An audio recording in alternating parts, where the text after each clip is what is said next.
안녕하세요. 회생의 T 김웅 변호사입니다.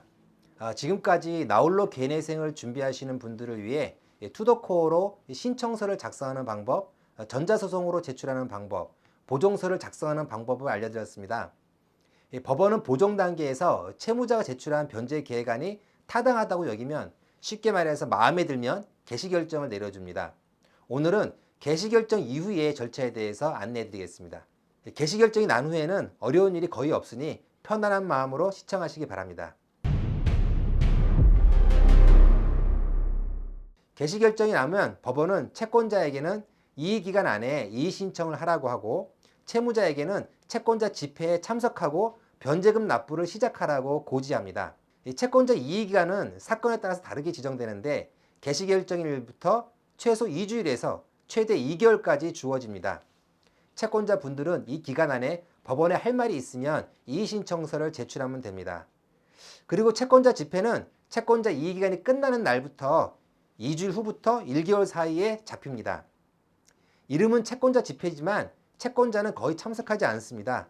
대신에 채무자는 반드시 참석해야 합니다.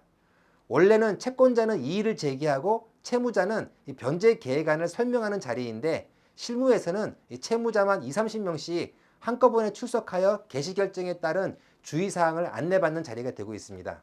이 이의 신청의 대부분은 채무 금액의 차이, 채권 매각에 따른 명의 변경, 대위 변제로 인한 채무 금액 변경 등입니다.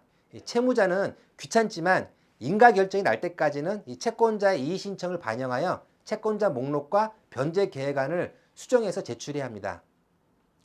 채무자는 채권자가 제출한 이의 신청서 내용을 보고 투더코어로 채무 금액이나 채권자 명칭을 수정한 후 채권자 목록과 변제 계획안을 새로 생성해서 보종서로 제출하면 됩니다. 보종서에는 간단하게 이의 신청서를 반영하여 채권자 목록과 변제 계획안을 수정하여 제출합니다 라고 기재하시면 됩니다. 이 대의 변제로 인한 채무액 변경은 조금 주의하실 점이 있습니다. 이 대의 변제란 보증기간이 채무자 대신에 채무를 변제하는 것을 말합니다. 그런데 보증 한도가 정해져 있기 때문에 대의 변제를 해도 원채권자, 즉 돈을 빌려준 금융사에도 채권이 남아있을 수 있습니다. 따라서 대의 변제 신고서가 들어온 경우에는 원채권자로부터 부채증명서를 다시 발급받아서 원채권자의 금액도 함께 수정하셔야 합니다. 이제 변제금도 잘 납부하고 이의신청서에 대한 보종서도 모두 제출하고 채권자 집회도 잘 참석하셨으면 드디어 변제계획 인가결정이 나옵니다.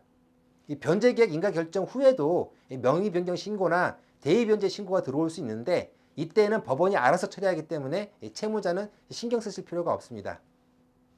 인가결정이 나오면 변제금은 형편에 따라서 그때그때 다르게 입금해도 됩니다. 그러나 이 밀린 금액 합계가 3개월분이 되지 않도록 주의하시기 바랍니다. 변제 계획에 따른 변제금을 모두 납부하시고 변제 기간이 끝났으면 면책 신청서를 제출하면 됩니다. 이 면책 신청서는 전자소송으로 자동 작성이 가능하기 때문에 전자소송만 하실 수 있으면 너무너무 쉽습니다. 투더코어와 전자소송으로 나홀로 개인회생을 하시는 분들에게는 일도 아닙니다. 이 면책 신청서까지 제출하셨으면 이제 채무자가 해야 할 일은 모두 끝났습니다.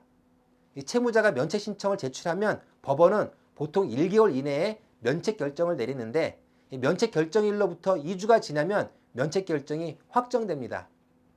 이 법원은 면책 결정이 확정되면 한국신용정보원에 면책 사실을 통보하고 이 한국신용정보원은 이 채무자가 개인회생 중이라는 정보를 삭제합니다. 즉 신용을 떨어뜨리는 부정적 정보인 개인회생 중이라는 정보가 삭제됨으로써 신용이 완전히 회복되는 것입니다. 드디어 기나긴 개인회생 절차가 완전히 끝났습니다. 수고하셨습니다. 그리고 신용회복을 축하드립니다. 지금까지 회생의 T 김웅 변호사입니다.